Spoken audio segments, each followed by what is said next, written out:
Hi everyone, back with me again in this channel. On today's tutorial, I'm going to show you how you can get a Google form response in Excel. So here I have already opened my Google form, and this right here I have one response.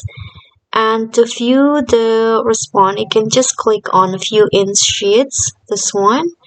Just click on that, and the file will be created or open if you have already created one. Then after that, to get it in the Excel file, you can just click on the file here and then click on download. Go to download and choose Microsoft Excel.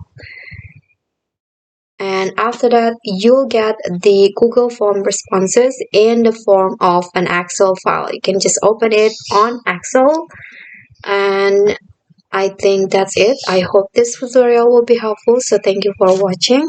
Don't forget to like, comment, subscribe, and also click on thanks below. I'll see you all in the next tutorial. Bye.